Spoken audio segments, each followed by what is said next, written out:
Hope in the next month, everybody calls, every Republican, Democrat senator and say, we've got to get this done. I'm not giving up. I know Mike Lee's not giving up. Ron Johnson's not giving up.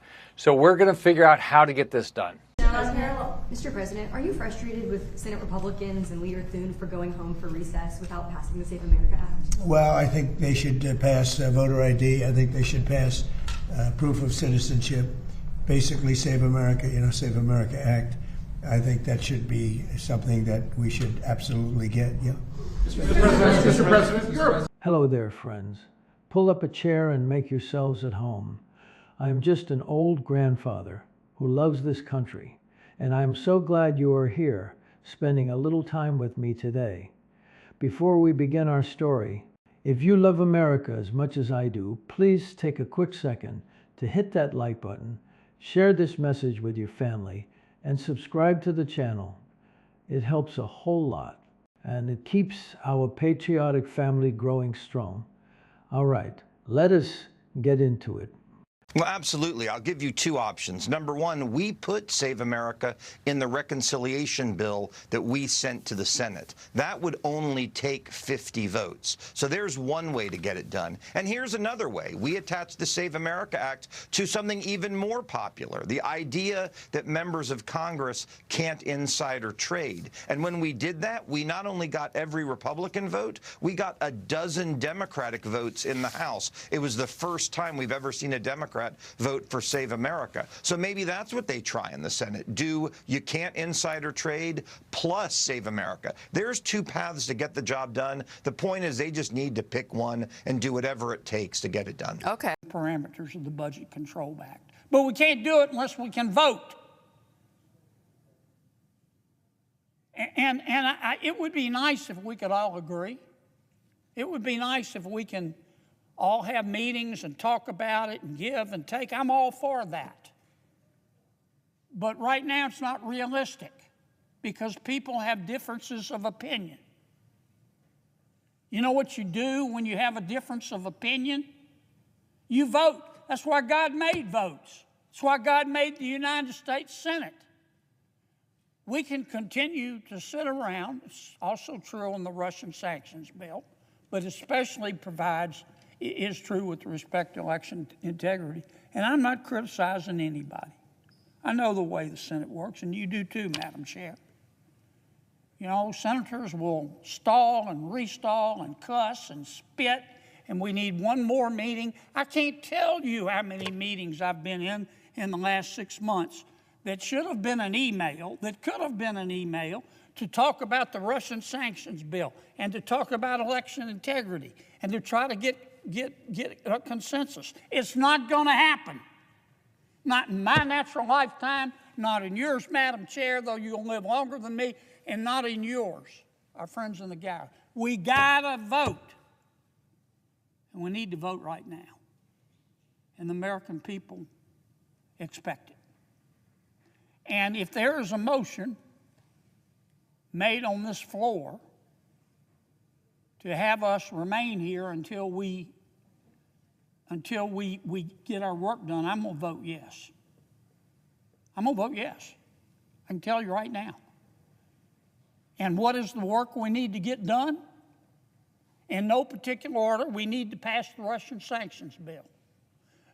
We need to pass the budget resolution, which will include election integrity. We need to confirm Todd Blanche. We need to pass the continuing resolution to keep government open until December the 11th. We need to vote on the cryptocurrency bill, which we've spent years on. Massive cheating that's gone on. And so we're going to be signing an executive order. It's, I believe it's foolproof. And maybe it'll be tested, maybe it won't. I think it's very obvious what's said. And I'll ask Will Scharf to start off, attorney, a great talent, a very brilliant young man. And if you could discuss it, and then I'm going to ask Howard Lutnick to say a few words, and then I'm going to sign it, and we'll take a couple of questions. Okay, thank you. Mr. President, as you said, you have in front of you an executive order that deals with a number of issues relating to election integrity. As you've consistently identified, two of the biggest problems we have with election integrity in this country are, one, inaccurate voter rolls that allow ineligible people to vote in various federal and state elections all over the country. And then secondarily, you've consistently identified that vote by mail in this country has become rife with fraud. People returning ballots who aren't eligible to return ballots, ballots being sent to people who aren't confirmed to be eligible voters.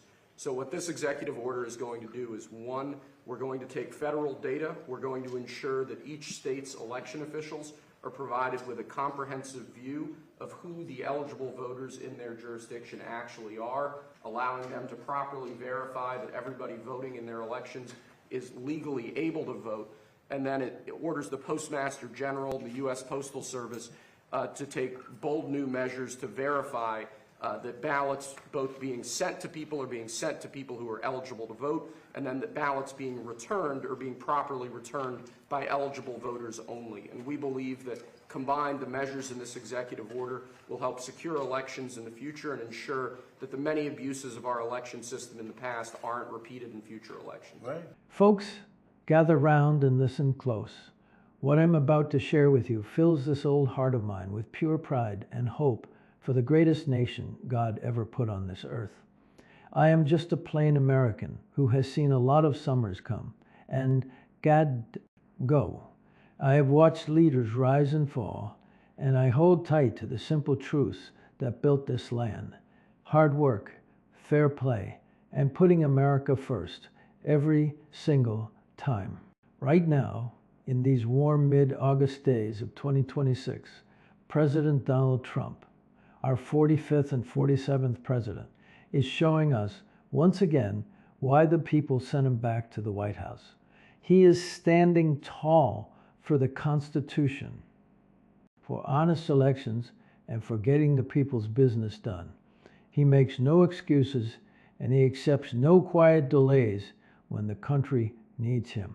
Now, you might have heard folks talking on the news about special rules, but let us keep it straight and true. The real power the president is drawing on sits right there in Article 2, Section 3 of our Constitution. That is the part that says on very special, extraordinary occasions, the president can call the Senate or both houses of Congress back to work. It is a brilliant tool our wise founding fathers left for moments when the country needs action, not a summer vacation. And friends, President Trump is using that tool right now. He is making it clear that the Senate's long summer break cannot become a quiet wall blocking the good people who will protect our borders, our jobs, and our elections. He is kicking the idea of business as usual right back to Washington. He is calling on Senate Leader John Thune and all the senators to remember exactly who they work for. They work for the American people, not the calendar. Just a few days ago, the Senate packed up their bags and headed out for a long 5-week rest. They got some good work done before they left, sure. But President Trump had been clear for weeks. The Save America Act needs to move forward. That is a very important rule to make sure people show proof of citizenship and a photo ID when they vote. Keeping our elections safe and honest is not just some small side issue. It is the solid ground our whole country stands on. Without it, the voices of hard-working Americans can get lost. President Trump refused to let the leaders just slip away without real progress on keeping our elections safe and getting his team fully in place. He posted strong messages and pressed the Senate leaders directly. He told them not to leave town until the job is done. He told them to clear the path so we can pass what the people voted for. That is true leadership. That is a man who never backs down when things matter most for everyday folks. Yes, I am so committed to that. I think it's the most important piece of legislation that we've had for a long time. If we cannot stop illegal voting in many of these Democratic states that don't have photo ID, that allow illegals to vote, that mail out ballots to everybody, there's no ballot security. We don't have real elections right now in many of the Democratic states. So if we do not fix that now, there's no more issue more important. We do not fix that now, it may be too late down the road. If we lose a few other Republican states, they will fix the elections the same way they have in other states, and we will forever be unable to fix it. So I am very, very much focused on making sure we get that passed. And of course, this to work. It took 60 days for the Senate to pass the Voting Rights Act in the 60s to make sure every American had the right to vote. It's worth them sitting there for 60 days and letting Democrats talk about how they don't want people to show photo ID in order to make sure only Americans can vote. So I think what's holding them up is the willingness to do the work that the American people voted for them to do. I'm certainly willing to do it, and if they're not, they should find someone else who is. well, but we knew that the calendar was going to be tight for Leader Thune going in, because with just that short amount of window, and you know, at the end of the day, he made his choices. But the Senate held one vote early Saturday morning on a voter ID bill, but Democrats then voted against it, and that blocked it from that 60-vote threshold. Tennessee Senator Marsha Blackburn joined Maria on Sunday on the need to break up the Save America Act to just get it passed. Watch what she said.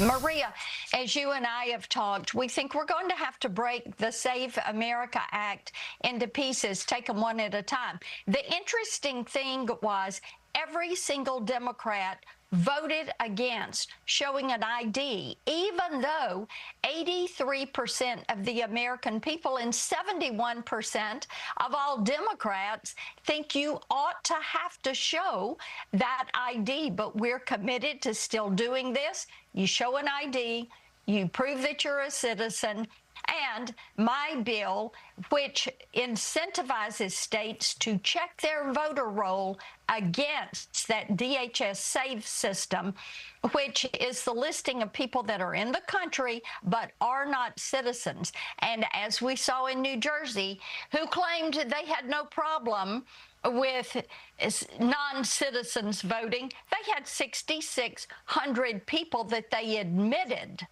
were registered to vote who are not citizens. Recent Fox News polling finds 83% of registered voters support showing a valid ID when registering to vote. 77% support showing valid ID. So, Congressman, okay, because it's so hard to get the Senate to do anything, now they're on recess, they don't get anything done if they never get the Save America Act done.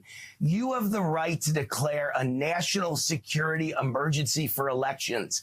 And the Supreme Court ruled in 1983 under Reagan that INS versus Chadha, that if you declare a national security emergency as the President of the United States, they can't challenge it. It can only be overturned by a 2/3 vote of both houses of Congress. So if you do this in the next month, we will get photo ID, proof of citizenship, and a limit to mail-in ballots, and you don't even need the Senate vote. Happened. Okay, I'll leave it at that. All right, we'll leave it at that. So let me finish with a couple things. Dr. Fauci, can't you challenge the auto pen? You should challenge in court. Well, we are doing the auto pen. We are doing. You are doing it. Okay, well, good. What has to happen? I mean, I've become an expert on the auto pen thing. I really am dumbfounded that I still have to come to the floor and have this debate with anybody in this chamber. I'm one of the newest senators. I just got to Washington last year on behalf of the great free state of Florida. And I fought like heck to protect that state during challenges this nation had never faced before, and we did it. We're now one of the most successful states, with one of the states with the most secure elections. And you better be darn sure I'm going to do that here as a United States Senator on behalf of all Americans. It shouldn't be controversial. It is not complicated. It is a basic safeguard of our republic that ensures our government remains truly of, by, and for the American people. And from the beginning, the founders understood the importance of fiercely protecting our elections. Framers like Alexander Hamilton knew that our laws and our systems should reflect the will of the American people and no one else. And so Americans must be able to trust that their elections are not corrupted or skewed or nullified by non-citizens voting or ineligible persons voting. Questions about election integrity are not new. They were recognized and debated by the founders themselves. During the Constitutional Convention, one member expressed concern that states may make false returns of their elections. States today give licenses to those here illegally and then register them to vote. A lot of that paperwork happens at the same time. And it's the responsibility of Congress to uphold the election integrity of this country. It's our responsibility to do that on behalf of our constituents back home. In fact, I think it's the responsibility of this chamber to put it up for a vote so they can see who is standing up for them back home. That is the only way we can ensure the people have confidence in this system and the legitimacy of our results of elections. And this is about more than one bill. Look at any of the election integrity measures that are coming up. I'm proud until we act upon the most vital aspect of protecting our democracy, and that is securing our elections so that we remain a government of Americans, free Americans, by Americans, for Americans. And I'm here today to make sure that happens. Our great American experiment hinges on the sanctity and integrity of our elections. And it is our responsibility, every single one of us, no matter what side of the aisle we sit on, to protect the United States of America and everything that it was built on. And to do that, we have to ensure that only Americans and legitimate voters participate in American elections. Over 250 years ago, this nation began as a bold experiment in self-representative government. And we are still guided by those enduring words that followed, "We the people." And while the challenges we face today may seem more modern, certainly more complex, and more immediate than those confronting the founders, the principles they laid out remain steadfast, guarantees to our people. We the people agreed we would live among one another, create, enforce, and uphold our laws. And to do that, we created a strong republic that depended on we the people being engaged in our elections to select our representatives, the representatives of the people, to serve our interests. And the Save America Act, indeed, election integrity efforts, are grounded in a simple, common sense, indeed foundational principle that only American citizens should vote in American elections. That kind of dedication is what real leadership looks like, my friends. That is a leader who never backs down when the stakes are high, for everyday working families.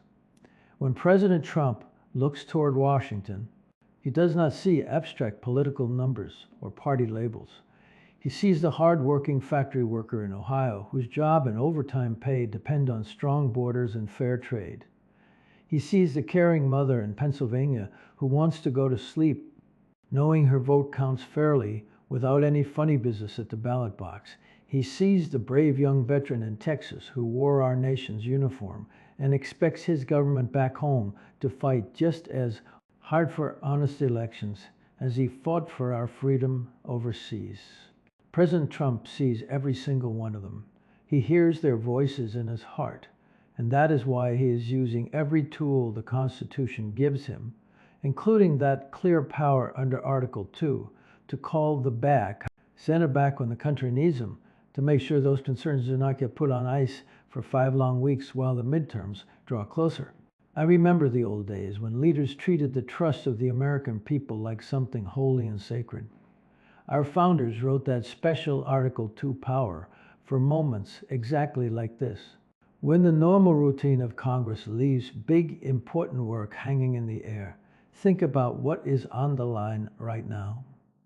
Securing our elections before the next big vote and putting strong, honest people into key jobs so our country can keep lowering prices, making our streets safe, and producing American energy right here at home. President Trump is not inventing anything new or breaking any rules. He is simply refusing to let the government machine grind to a complete halt. He told the Senate in plain, clear words that the vacation mindset is over when America first. Promises are waiting to be kept. Good leaders who will enforce our laws and protect the ballot box need to be confirmed right now. Important rules that make sure only legal citizens decide the future of our country need to be passed without delay. And if that means our senators have to hear the call and return to Washington, then that is exactly what must happen. Everyday Americans all across this great land can feel the difference this kind of courage makes. Farmers who watched their hard-earned money slip away in years past now see a leader fighting for them on every front. Small business owners who used to struggle under heavy red tape watch President Trump demand real results from Congress instead of handy excuses. A retired teacher down in Florida put it simply, when President Trump stands up, the whole system has to pay attention. He reminds everyone that the Constitution is still the boss of this land. I move to adjourn pursuant to the previous order. The questions on the motion. All in favor say aye. Aye. All opposed say no. No. The ayes have it. The motion's agreed to. Thanks for your help, buddy. Thank you.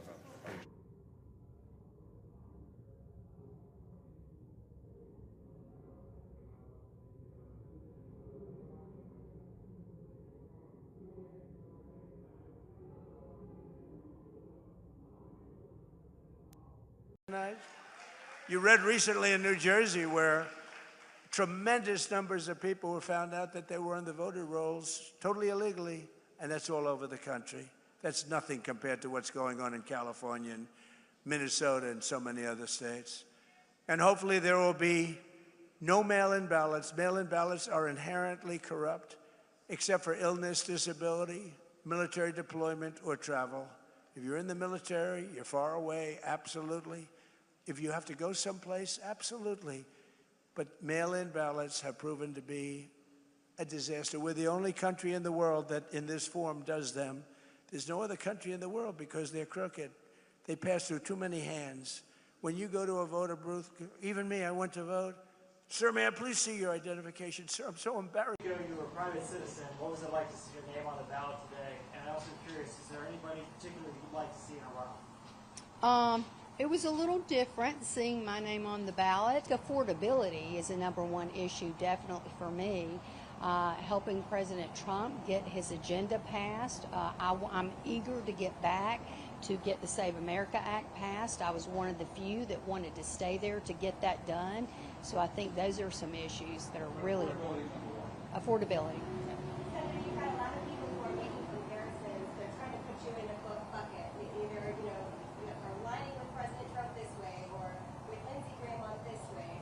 As somebody who is asking South Carolinians for 6 years in the U.S. Senate, what's maybe one or two things that you want to accomplish by the end of those 6 years that is apart from Donald Trump and apart from Lindsey Graham that is something that you are passionate about? Well, I think we just spoke about affordability. I think that's really important to South Carolinians. The rising cost of health care is extremely important. Particularly the Save America vote on the voter ID component failed. Not a single Democrat joined us. We're going to have to keep fighting on that one. We're not done. We're just getting started. We had the voice vote on adjourning, and it failed. They outvoted us. That was the first time, as far as I'm aware, in decades when any vote has been held on any significant recess or adjournment. And I hope to have more of those in the future. I don't know what else to say other than thanks to all of those who encouraged us to keep going, to keep fighting. We did our best. Left no stone unturned. I wish the outcome had been different, both as to adjournment and as to these votes. But this fight's not over. We're just getting started. I move to adjourn pursuant to the previous order. The questions on the motion. All in favor say aye. Aye. All opposed say no. No. The ayes have it. The motion's agreed to. Thanks for your help, buddy. Thank you.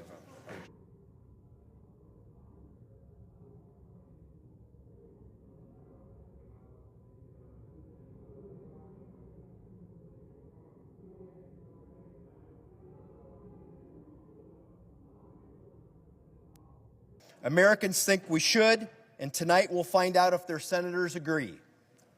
I urge my colleagues to vote yes on this bill to to establish a nationwide photo ID standards and give Americans better run, honest, and fair elections.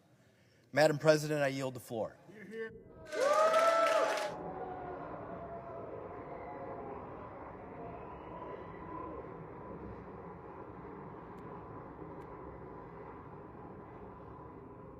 Will report the motion to invoke cloture. The gentleman from California. Thank you, Madam President. Colleagues, here we are after months and months of continuing to debate this bill, which still hasn't passed. We should be debating how to bring costs down for working families across the country. I'd love to hear from my colleagues how we're going to get out of this war in Iran, but instead, here's this measure again, which is not a simple voter ID bill. As written, it is stricter than most voter ID bills in states that already have a voter ID law in place. But this goes even further, requiring voters to include a copy of their ID when they vote by mail. As you all know, tens of millions of Americans vote by mail. This bill would do away with secret ballots as we know it. So, colleagues, I urge you to vote no on this measure.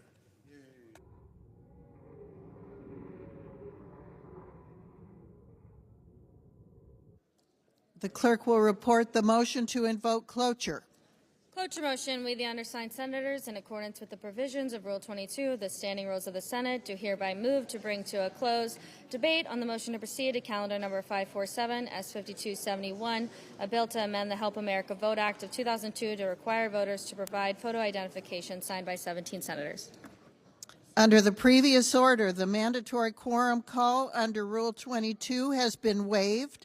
The question is it the sense of the Senate that debate on the motion to proceed to S5271, a bill to amend the Help America Vote Act of 2002, to require voters to provide photo identification, shall be brought to a close?